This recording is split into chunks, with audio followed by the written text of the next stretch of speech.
Welcome to HFY Strikes. Now buckle up and listen to our HFY sci-fi story. The Last Gift of the Green Moon. Pain hit first like a hammer to the skull. Zayn groaned as consciousness clawed its way back into his mind. The world was a haze of spinning green and stabbing light. His arms ached, stretched painfully above his head. When he tried to move, thick ropes cut into his wrists and chest. He blinked through the sweat dripping into his eyes. He was tied to a tree, a damn tree. The bark behind him was gnarled and rough, biting into his skin. Vines and underbrush surrounded him on all sides.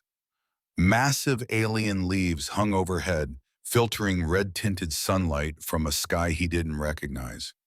Every sound was strange, distant screeches, guttural chirps, the rustle of enormous things moving through thick foliage.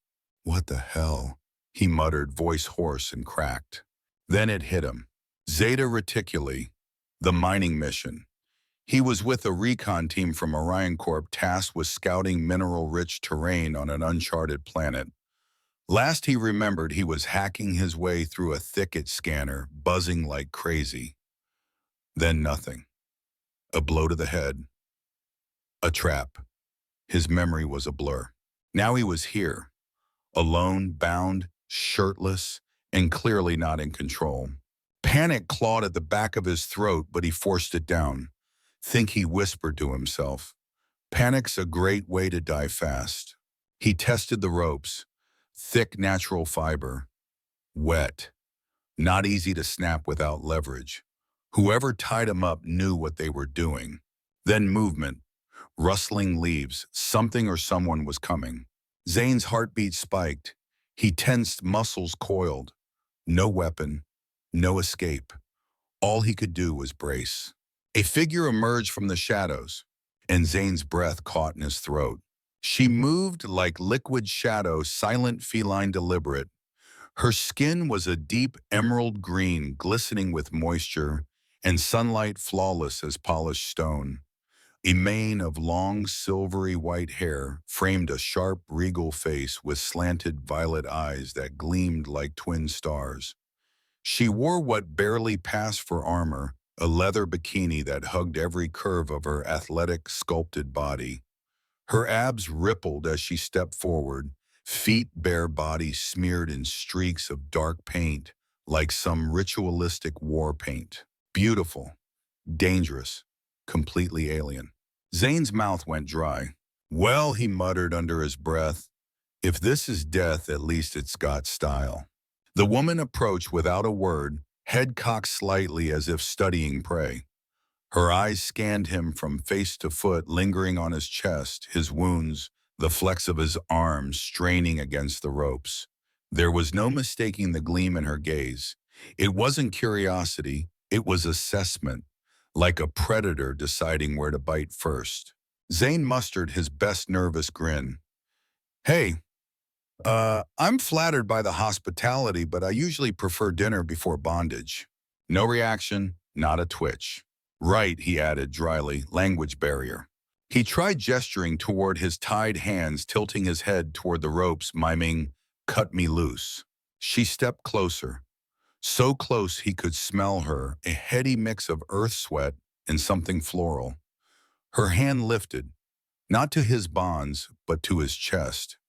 One slender finger traced a slow line down his sternum, leaving a trail of fire in its wake.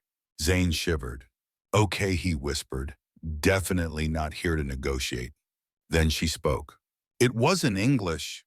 The words were melodic, sensual, but sharp around the edges, like a lullaby made of blades. He didn't need a translator to understand what her tone said. "Be still. Be silent. You are mine." She reached to her thigh and drew a blade, curved, jagged, wicked. Zayn tensed, heart slamming against his ribs. "Oh shit, this is it." She raised the blade. He closed his eyes. Nothing. A whisper, a tug, a snap. The ropes fell away. He blinked, stunned. The blade hadn't cut his throat, it had severed the ropes. She stepped back, blade still in hand, watching him. Zayn rubbed his sore wrist wary. That's not what I expected. She smiled. Her teeth were dazzling white, predatory, playful. Then she turned and began walking, glancing over her shoulder once to make sure he was following. Zayn hesitated. Every instinct screamed trap. He'd heard stories scouts lured to alien ruins by beautiful creatures never to return. Maybe he was next. But still, he looked at the sway of her hips, the confidence in her stride, the strange connection that crackled in the air between them. He exhaled. Screw it, curiosity killed the cat, right? He followed her into the jungle, leaving behind the ropes, the pain, and maybe his common sense.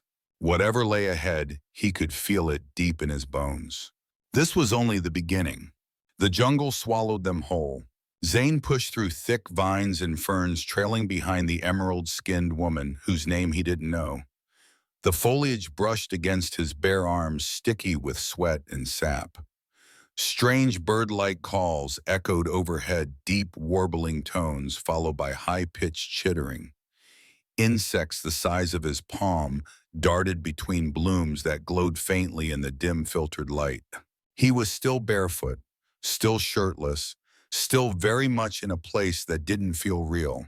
Yet the woman in front of him moved like she owned the land. No hesitation, no fear. Her bare feet danced effortlessly across the uneven terrain, leaping over fallen logs and ducking under massive leaves with the grace of a trained predator. Zayn, in contrast, stumbled like a drunken tourist on a safari he never signed up for.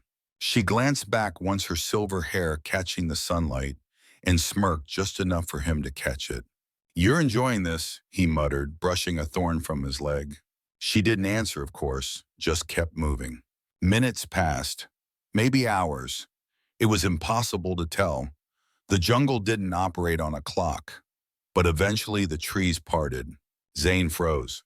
Before him lay a village straight out of a dream, if the dream was directed by someone who blended Moana Avatar and an Amazonian fever fantasy. Dozens of massive living trees had been coaxed and shaped into intricate homes and towers. Their branches interwove into spiraling domes, vines forming bridges between upper levels. Glowing orbs of blue and gold floated through the air like lazy fireflies, illuminating winding paths carved from stone and moss. But it wasn't the architecture that made Zayn's brain skip. It was the inhabitants. Everywhere he looked, there were women, green-skinned, lithe, stunning women. No two were exactly alike, yet all bore the same wild, otherworldly beauty. Some were sparring with wicked-looking spears in a training circle. Others sat in small groups, weaving materials, applying body paint, or grinding herbs with ornate stone tools. A few lounged in sun-drenched courtyards, their bodies shimmering with fragrant oils. And every single one of them turned to look at him. Zayn stopped walking. It was like being dropped into the middle of a lioness den wearing only steak-scented cologne. Their eyes, violet gold, some even bright crimson, traveled over him with a mixture of curiosity, amusement, and something else, hunger. He swallowed hard. "So, I'm guessing you don't get a lot of tourists." His green-skinned guide led him into the center of the village, where a wide circular platform sat under an open canopy woven from massive leaves. A small group of women waited there, older, more elaborately dressed. Their hair was braided with feathers and shimmering crystals. One stood at the center. She was taller than the rest, regal, and composed with long hair as pale as moonlight. She wore an elegant wrap of shimmering silk and leather that somehow looked ceremonial, fierce, and sensual all at once. Her presence radiated authority. Zayn didn't need a translator to know this was the leader. His guide stepped forward and began to speak in their language, tones lilting, musical, and complex. She gestured to Zayn with a flourish, as if presenting him as a gift. The pale-haired woman nodded slowly, then turned to him with a warm, practiced smile. "Welcome, traveler," she said in perfect English. Zayn blinked. "Wait, you speak my language?" She chuckled softly. Of course, we have studied many tongues. We knew the time would come. The time, he echoed, already overwhelmed. Time for what? She stepped forward and placed a cool hand on his forearm. Forgive us for the dramatic welcome, but your presence here is not an accident, it is fate. That didn't help at all. I'm Zayn, he said cautiously, and I was sent here by Orion Corp. I was scouting for minerals, not whatever this is. I am Elixir, she said, High Matriarch of Varia, and you, Zayn, are the first male to set foot in this village in over a generation. He stared at her, heart thudding. No men, he asked. Like none at all. Not since the silence, she replied solemnly. A sickness took them, all of them. The jungle preserved the women. But our time was limited until today. Zayn backed a step. Look, I didn't sign up for some repopulation cult or fertility festival. I'm just a mining contractor, not some chosen seed bearer. Elixir's expression softened. You misunderstand. We are not here to enslave you. You are not a captive, Zayn. You are a gift, one we intend to honor. She reached into a pouch at her hip and withdrew a fruit dark violet glistening with moisture. She held it up to his lips. Zayn hesitated. She smiled, eyes glowing faintly. Taste. Know that no harm will come to you here. He opened his mouth. The moment the fruit touched his tongue, his senses exploded. It was sweet, citrusy, and electric, like biting into a lightning bolt made of honey. His legs went weak. Elixir caught him, gently steadying his body with strong arms. The other women began to murmur, some in awe, others in approval. You see, Elixir whispered, her face close to his. Even the jungle accepts you. Zayn looked around at the beautiful, powerful women staring at him with reverence and hunger. At the impossibly perfect village carved from a dream. At the leader who cradled his arm like it belonged to her. He was in the middle of something he didn't understand. But for the first time since waking up bound to a tree, he didn't feel afraid. He felt chosen. Zayn sat cross-legged on a raised platform of woven branches and moss, still processing everything. He'd just eaten the most incredible fruit of his life, surrounded by a dozen alien women who looked at him like he was part hero, part dessert. His clothes, what was left of them, had been cleaned. Someone had draped a soft silken wrap around his shoulders, which felt simultaneously regal and ridiculous. But the stares never stopped. Every few minutes, another group of women would pass by, giggle, whisper, and glance at him as if trying to decide who got first dibs. Elixir stood beside him, poised like royalty and perfectly in control. Still not used to the staring, Zayn muttered, eyes darting around the village courtyard. You are the first male most of them have ever seen, Elixir said. In the flesh, at least. That's comforting, he said dryly. Makes me feel like a zoo exhibit. Elixir tilted her head. Would you prefer we ignore your presence? No, just maybe a little less staring, like I'm on the menu would be cool. Her lips curled into a sly smile. But Zayn, you are on the menu, just not in the way you fear. He froze. That's not helping. She laughed, light and melodious. It was so disarming that it chipped away at his nerves like sunshine melting frost. Elixir turned and motioned toward the horizon where the twin suns of the planet were beginning to dip beneath the jungle canopy. Walk with me, she said. They strolled through the village as night descended. The glowing orbs in the air pulsed brighter with dusk, casting an ethereal light across the curved tree structures. The paths were busy, women gathered around communal fires, cooking exotic meats and singing in harmonies that sent chills down his spine. Zayn inhaled deeply. The air was thick with spice smoke and something floral. Everything here was sensual, alive. You said your people lost their men. To a sickness, he asked, watching a pair of girls toss spears in rhythmic formation. Yes, Elixir replied. Over 30 cycles ago, a plague swept through our jungle. It targeted only the males. We tried everything, herbs, rituals, even reaching out to the stars, but none came. None answered. Zayn frowned. And now you think I'm the answer. You are an answer, she corrected gently. The jungle led you here, the stars aligned. You survived being caught in our territory unharmed. That is not accident. That is invitation. He folded his arms. I'm not just some walking DNA bank. No, she said, voice firm. You are much more than that. You are human. Zayn blinked. And that means she stopped walking, turning to face him directly. Her eyes glowing faintly in the soft light bore into his. Your people are legends to us, the lost firewalkers, the ones who tamed dead worlds and left them blooming. You have emotion, fire, chaos, things our culture has dulled over time. Zayn snorted. You make us sound like myths. We're not. We fight, we screw up, we destroy.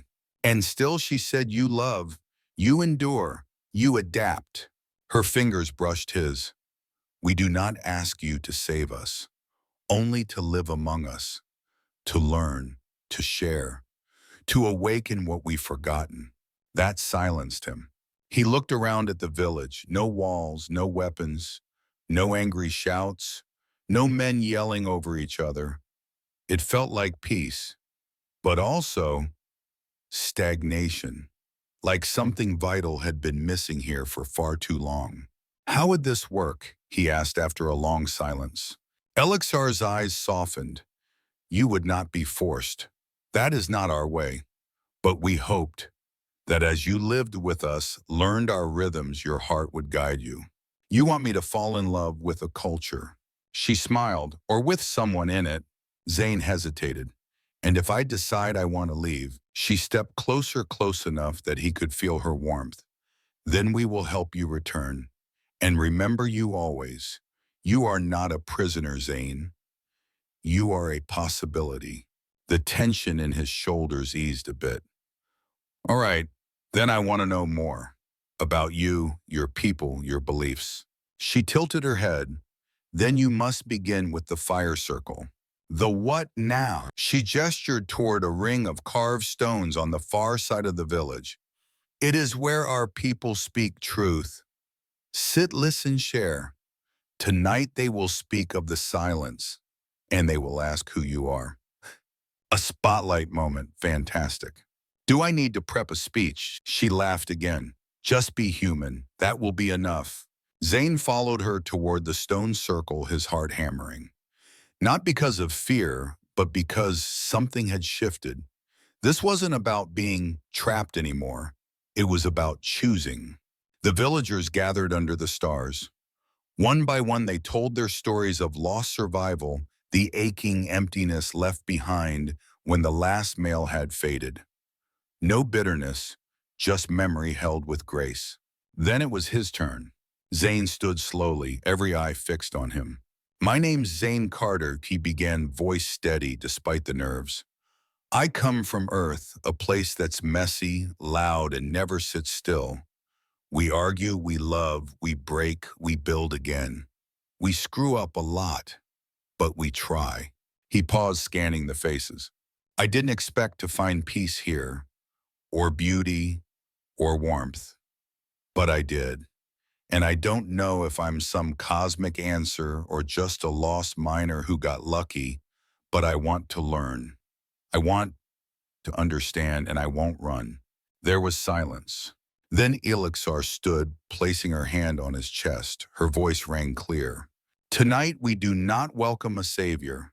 We welcome a brother, a wanderer, a spark. The women began to sing, low, harmonic, ancient. Zayn sat heart pounding, not because he felt trapped, but because for the first time in years, he felt seen. The path to the bathhouse was lined with glowing flowers, massive blossoms with bioluminescent veins that pulsed like heartbeats in the dark. Zayn followed Elixir in silence, the previous night's fire circle still lingering in his mind like an ember. He'd never spoken to a crowd like that before, let alone one made up entirely of stunning, half-clothed alien women who regarded him as a prophetic milestone in their history. And now apparently there was a cleansing ceremony, one he was supposed to undergo before formally joining the village. Zayn wasn't sure what that meant, but the way Elixir kept glancing at him with a playful smile was both comforting and a little terrifying. The bathhouse emerged from the jungle like a sacred temple. It was massive, carved into the side of an ancient tree whose base alone could have housed a dozen Terran apartments. Vines hung like curtains at the entrance. A gentle steam drifted out from within thick with the smell of exotic oils, fruit, and something floral that made his head feel light. "You okay?" Elixir asked softly. Zayn exhaled. "Define okay. I'm about to be bathed by a group of warrior goddesses from a society with no men. Either I'm living a dream or I'm walking into a trap that smells really good." She chuckled. "We don't force dreams, Zayn, but we do offer them." She parted the vines and stepped inside. Zayn followed and stopped cold. The chamber was like something out of an ancient Earth legend. In the center lay a large round pool fed by a waterfall that cascaded from a natural stone ridge. The water sparkled with a faint greenish glow, casting ripples of dancing light across the walls. Fragrant steam hung heavy in the air, curling through hollow wood chimes that sang soft melodic tones with every breeze. Around the edge of the pool stood 5 women dressed in thin gauzy wraps that left little to the imagination. They smiled at him, not lasciviously, but reverently, as though he were not a man but something sacred. Zayn instinctively took a step back. "Whoa. Okay, listen, I appreciate the hospitality, but where I come from, stripping in front of strangers is usually reserved for awkward medical exams or bad first dates." Elixir stepped forward, placing a calming hand on his chest. "In our culture, the bathing of a guest is a ritual of respect and honor," she said gently. "It is how we welcome you, not just into our village, but into our hearts." Her eyes searched his. "But if you are uncomfortable, say the word. We will find another way." Zayn hesitated. He was overwhelmed, sure, but he wasn't scared. Not anymore. There was something profoundly honest in the way these women looked at him. Not as a conquest, not as a toy, but as a presence that mattered. He nodded. "All right, just maybe don't all jump on me at once." Soft laughter filled the chamber like warm rain. A smaller woman with short-cropped silver hair stepped forward, eyes kind. "We will go slow, Zayn of Earth. Breathe. Let the water carry your fear." He turned around undressed behind a curtain of leaves they had thoughtfully hung in one corner, and then, heart-pounding, stepped into the water. It was perfect. Warm enough to ease every muscle in his back, but not so hot it burned. The minerals in the water tingled on his skin. He exhaled and let himself float for a moment, letting his body relax fully for the first time since crashing onto this wild world. Then came the hands. Soft, careful, reverent. One woman poured shimmering oil into his hair, massaging it gently into his scalp. Another scrubbed his shoulders with a sponge made from some kind of soft coral fragrant with crushed petals. A third traced careful symbols in the steam across his chest before wiping them away, whispering something that felt like a prayer. Zayn didn't fight it, he let it happen. And with every gentle touch, every whispered word in a language he didn't understand, something deeper within him began to loosen. It wasn't about lust, not really. It was about belonging. By the time they finished, his body glowed. His skin felt renewed. His mind clear. It was like every doubt had been soaked away, carried down into the depths of this alien spring. Elixir returned with a fresh wrap, soft dark green, embroidered with gold thread. She helped him out of the water, her eyes never leaving his. "You endured the fire of first contact," she said. "Now you have passed through water. What remains is the heart." He pulled the wrap over his shoulders and glanced at her. "Is this the part where I get thrown into a volcano or something?" She grinned. No, just dinner. Outside the village shimmered with lights. Garlands of glowing vines hung from the trees. Fires burned in ceremonial braziers. The air buzzed with laughter song and the hum of anticipation. Zayn followed Elixir through the heart of it, clean-clothed, and for the first time confident. People, women waved to him. Some touched his shoulder. Others pressed their foreheads to his briefly in a strange but oddly comforting greeting. He didn't feel like an outsider anymore. He felt like someone becoming. As they reached the ceremonial pavilion, Elixir leaned close. Tonight the village offers a feast in your name, but it is also a test. Zayn tensed. Test, not of strength, she said, of spirit. We will feast, dance, and speak. And in the end, you must decide if you will remain only a guest or if you will step forward as one of us. He looked at her, his pulse quickening. And if I say no, she didn't flinch, then you will be free to go, with honor, with memory, with no resentment. He nodded slowly. The bath had stripped away his fears. The feast he knew would tempt something deeper. Desire. But in the heart of the jungle, with stars blooming above him and the smell of spices in the air, Zayn Carter was no longer running. He was listening, and something inside him whispered, this is just the beginning. The village had transformed into a living celebration. Colorful petals were scattered along the paths, their scent mingling with the mouth-watering aroma of roasted meat and exotic fruits. High above, glowing orbs drifted lazily like stars pulled from the sky. Music filled the air, slow at first, a deep percussive rhythm that echoed like a heartbeat, then layered with melodic humming that seemed to awaken something ancient in the trees themselves. Zayn sat at the head of the long feast table, a place clearly reserved for someone of great importance, which made him feel like a fraud. He was a minor, a guy who once got suspended for punching his supervisor and still used canned chili as a dinner fallback. Not a diplomat, not a savior, and yet, here he was. Elixir sat beside him, radiant in ceremonial attire, silken robes woven with leaf thread and fine leather, her silver hair cascading like a river of moonlight. She draped a garland around his neck earlier, whispering, "You've already given more than you know." He wasn't sure what she meant, but he hadn't stopped thinking about it.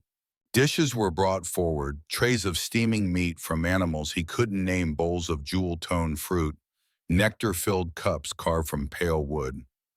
The scents hit him all at once, spice, citrus smoke, and something like cinnamon and fire. He hadn't eaten in, God's how long? His stomach growled audibly. Elixir chuckled and lifted a piece of glowing orange fruit to his mouth. Let us begin with sweetness.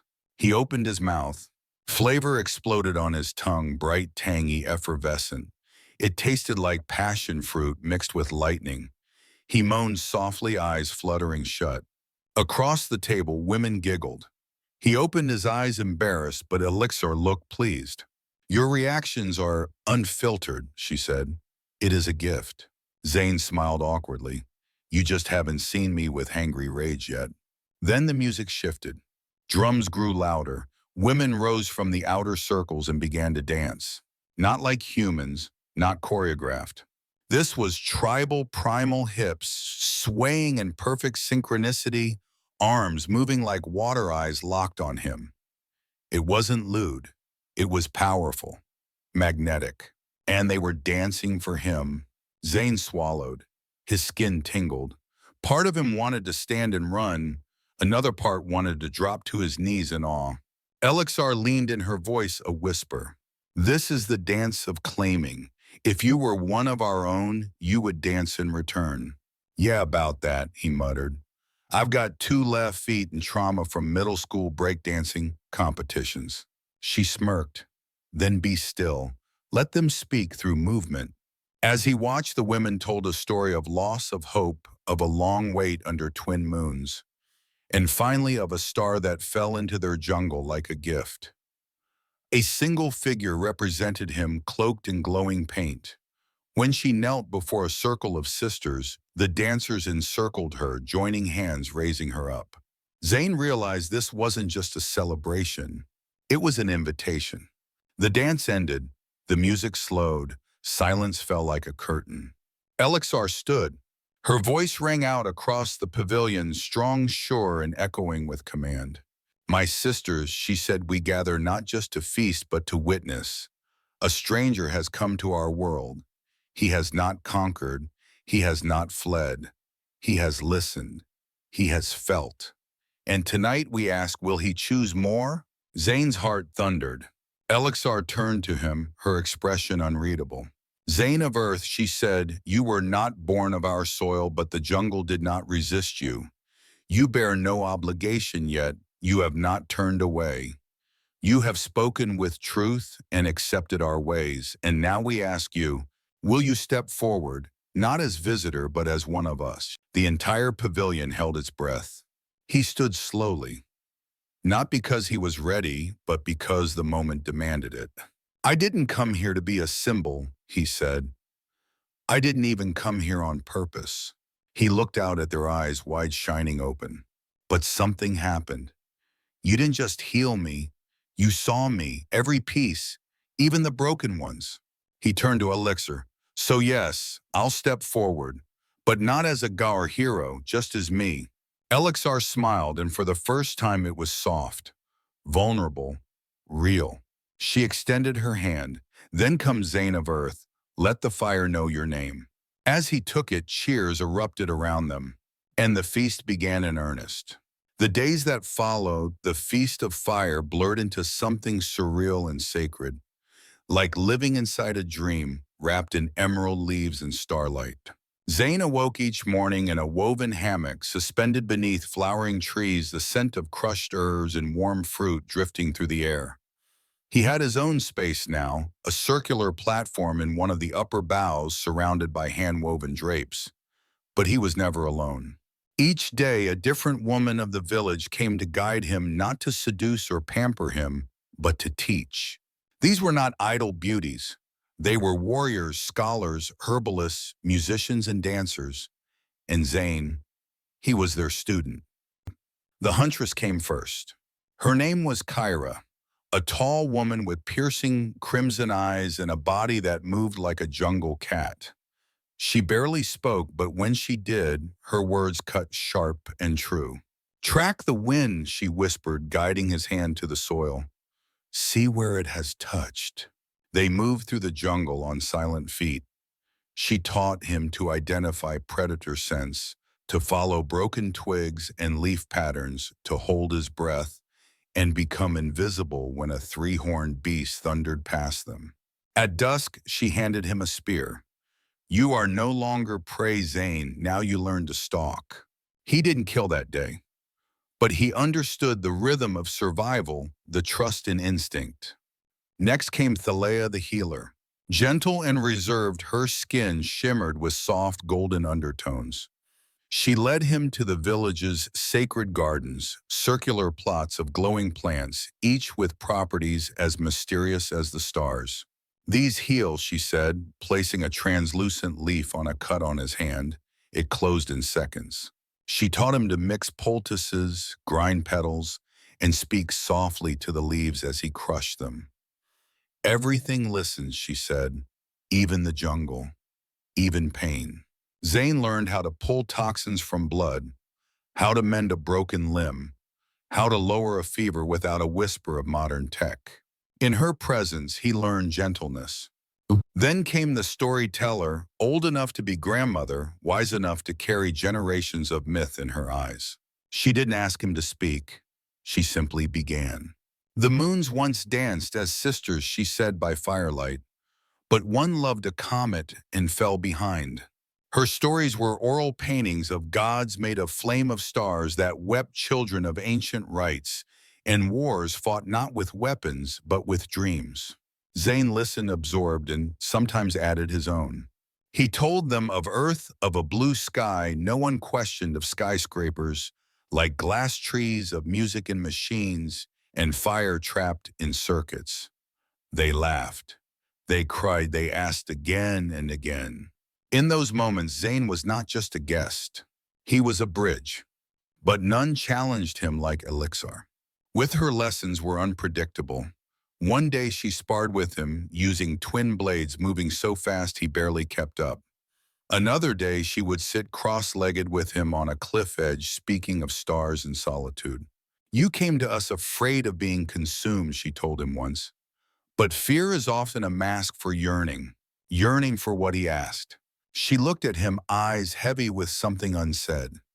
To belong, to be seen. Those words cracked something open inside him. He had spent most of his life chasing contracts, paychecks, missions, always moving, always useful. But here, he was just Zayn, and somehow that was enough. Weeks passed. The jungle's rhythm became his own. He began to understand fragments of their language. He laughed with children who climbed trees faster than gravity should allow. He helped build a new bathing platform near a waterfall, sweating beside muscled warriors and laughing as they teased him for his soft hands. He wasn't just integrating, he was transforming. And yet, he couldn't ignore the whispers. Late at night as the village slept, he would hear conversations in low tones. Older women discussing timelines, fertility patterns, urgency. They never pressured him. But he could feel it, a weight behind every smile, a purpose behind every glance. He was not just a novelty here. He was a solution. One night, Alexar found him sitting on a ridge overlooking the canopy. The stars were especially bright. "You heard," she said, simply sitting beside him. "I'd have to be deaf not to," he replied. She didn't lie, didn't sugarcoat. "Our people need to continue. Without males, the bloodline thins, our strength wanes." Zayn looked at her. "So what am I?" "A genetic fix, a sacred stud." She flinched. "You are not a commodity." "But I am necessary," he said. "Yes," she replied, firm but soft. "But not only for your seed. You've brought change, chaos, challenge, laughter. You've reignited what we forgot." She placed her hand over his. "But you are also man, and there are choices only a man can make for himself." He looked at her, saw the war in her eyes, the tension between duty and desire, between hope and fear. He laced his fingers with hers. "I'm not scared of the choice," he said. I want it to matter." She turned to him. "It already does." And in that moment he knew this wasn't about breeding. This was about legacy, about two people, two species choosing a future together. The next morning, Zayn stood before the village in the bathing glade. He wore ceremonial garb, woven green and gold, chest bare, a blade strapped to his back. "I came here as a miner," he said. "I thought I'd be used, or eaten, or worse." Laughter rippled through the crowd. "But instead, I was taught. I was healed. I was seen." He turned to Elixir. "I choose to stay. Not just for what you need, but for who I've become because of you." The crowd rose in song. No celebration, no explosion of lust or demands. Just acknowledgement, peace, love. And from Elixir, a smile that broke his heart and rebuilt it in the same breath. The rains came with dawn. Soft and warm, they fell like silk over the treetops, washing the jungle in a fresh, humming silence. Zayn stood beneath the shelter of his woven canopy, watching droplets beat along the vines, a strange stillness gripping his chest. This should have been a good day, but his hands wouldn't stop shaking. It had been 3 moons since the Feast of Fire, 3 months of learning, of healing, of belonging. He had become part of Viraya, not just in ritual or routine, but in soul. He had hunted, built, laughed, cried. And yes, he had shared himself, body and spirit, with the women who trusted him with something sacred. And now, Elixir had summoned him for one final conversation, one he knew would hurt. He stepped into the village circle. The rain had turned the path slick, but no one moved with urgency. The people of Viraya were still like the jungle itself, watchful, waiting. She was there. Elixir stood under the great tree of their ancestors, cloaked in deep crimson. No crown, no weapons, just the weight of centuries in her violet eyes. Zayn, she said quietly as he approached. Elixir. They stood a moment, letting the rain speak for them. He took in every detail, the curve of her smile, the steadiness in her voice, the way she never looked away from truth. Your ship was found, she said, 3 days east, buried under vines, still functional. His heart caught. So it was real. His past, his world, it hadn't disappeared. It was simply waiting. Your people will search, she added. If you don't return soon, they'll come. They'll see what we've kept hidden. And they won't understand, Zayn murmured. She nodded. He sat slowly on the bench beside her, staring out at the rain-soaked jungle. I could leave, he said. Fix the comms, signal Earth, be home in a week. You could. Hot showers, meat grown in labs, endless cities, pollution, power. Familiar things, she replied. He looked at her, but not you. She finally turned, eyes soft and full of something unspoken. I won't ask you to stay, she said, even if every part of me wants to. That hit harder than a punch. I never belonged anywhere before this, Zayn whispered. Earth didn't want me. Orion Corp needed me, but never valued me. Here, you saw me. Elixir's voice cracked. And now you must choose where your story continues. His jaw clenched. Why does choosing love always mean choosing against something else? She didn't answer. Because they both knew there was no simple answer. I can't leave knowing I'll never see you again, he said. Then don't. His breath hitched. But I can't ask you to leave your people. You don't have to. She reached into her robe and pulled out a small, glowing stone, a memory crystal used by the healers to preserve knowledge. This holds our history, she said. Our language, our customs, everything we are. If you leave, take us with you, share our truth. And if I stay, then we write a new story, together. He stared at the crystal, at the woman offering it to him not as demand, but as a gift. I want both, he said. You, my world. Yours, something new. She smiled sadly. Then take me with you. He blinked. What? I've led this village for 20 years. I've trained my successor. And now I want to see what lies beyond the green moon. Hope exploded in his chest like starlight. You'd come to Earth. I'd go anywhere you are. He kissed her, then gently, reverently, fiercely. Not like a man claiming a prize, but like a wanderer finally finding home. That night, the village held one last celebration, not a farewell, but a blessing. Elixir, no longer matriarch, stood beside him as equals. The women of the village sang songs of journey of rebirth, of stars reuniting after lifetimes apart. Zayn danced clumsy, offbeat, beaming like an idiot. He was no longer just Zayn Carter, lost miner. He was chosen by the jungle, by a people, by her. And now he chose back. With fire in his heart and Elixir's hand in his, he stepped into a future unknown. They left at dawn, not under fanfare or command, but with silent blessings and arms full of memory. Zayn stood at the edge of the jungle with Elixir beside him, each of them carrying only a few essential items: food, water, the memory crystal, and their weapons. Behind them, the village stood still, its people watching with solemn pride. No weeping, no collapse, just strength. Elixir had kissed her successor on the forehead, whispered something ancient in her ear, and now she was ready to let go of what she had built. Not because it no longer mattered, but because something new had taken root in her heart. Together, she and Zayn stepped beyond the clearing and began the journey east. It took them 2 days to reach the old crash site, Zayn's ship buried beneath layers of moss and tangled vines. Nature had tried to reclaim it, but the metal beast refused to vanish.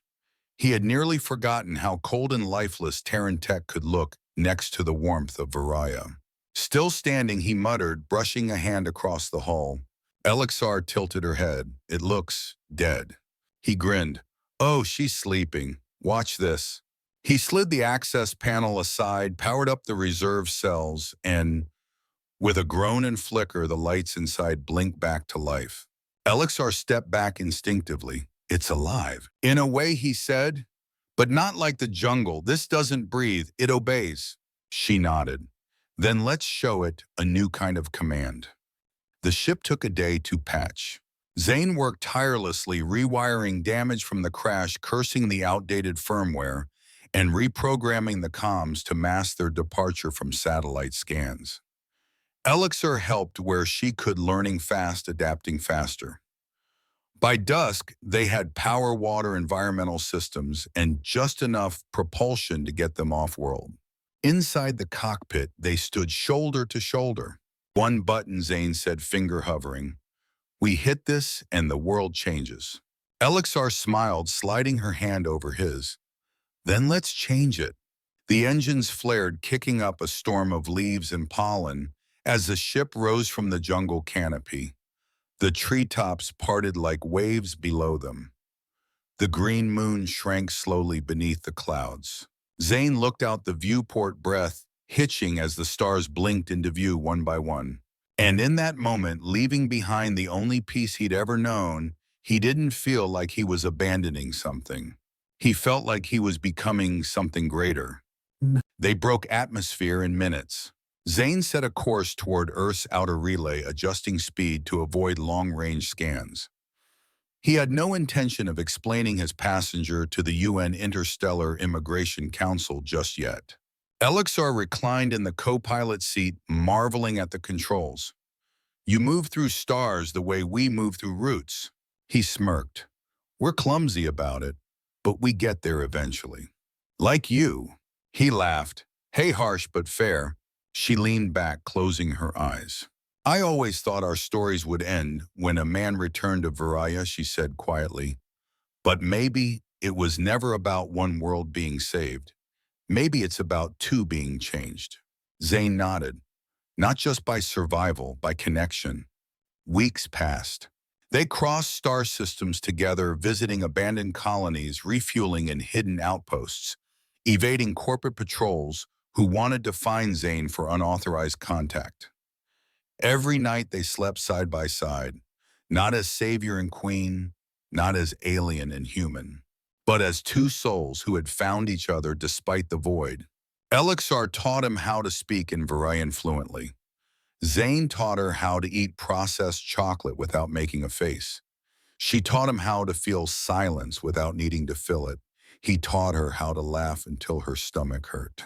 They built something in that ship, not a family, not yet, but the frame of something stronger than either of them alone. Eventually, they reached Earth orbit. Zayn didn't dock, not immediately. Instead, they floated in the quiet black above the planet, a blue marble shimmering below, wrapped in the clouds of endless storm systems and glowing cities. Elixir stared down at it. So much fire, she whispered. It pulses like a heartbeat of chaos. Yeah, he said, smiling. It's messy, loud, conflicted, but it's also mine. And now, ours, she said. He reached into the storage compartment and pulled out the memory crystal she had given him on that rainy morning. You sure you want to do this, he asked. Once I send this data down, they'll know you exist. Your people. Everything. She looked at him with the calm of someone who had already decided. It's time. Let them learn what peace truly looks like. What connection without conquest can be. He nodded, inserted the crystal. The data streamed. Histories, culture, music, ritual, philosophy, language, her face, her people. All of it broadcast to a secure planetary archive he once helped build for Orion Corp. Ironically meant to preserve human knowledge of alien species. Now they'd have the opposite. Elixir placed her hand on his, and together they rewrote history. Years later, people would speak of the jungle queen who walked beside a Terran man and taught Earth a different kind of power. Not force, not wealth, but harmony, balance, fire through love. Children would be born in the generations that followed with names in both tongues, Earthborn with green skin and eyes like starlight, Jungleborn with Terran voices and stories of steel birds and skyships. Zane Carter became more than a footnote in a mining database. He became a myth not because he fought a war, but because he made a choice no one else dared, to love something walled and unknown without needing to conquer it. And Elixir, she became the first emissary of a world long hidden, now remembered. Together they traveled not just through space, but through story. A legend told in firelight on Varaya and neon-lit clubs on Earth, and someday across 1,000 more worlds waiting to be rewritten. And it all began with a man who thought he was going to be dinner, but was destined for so much more.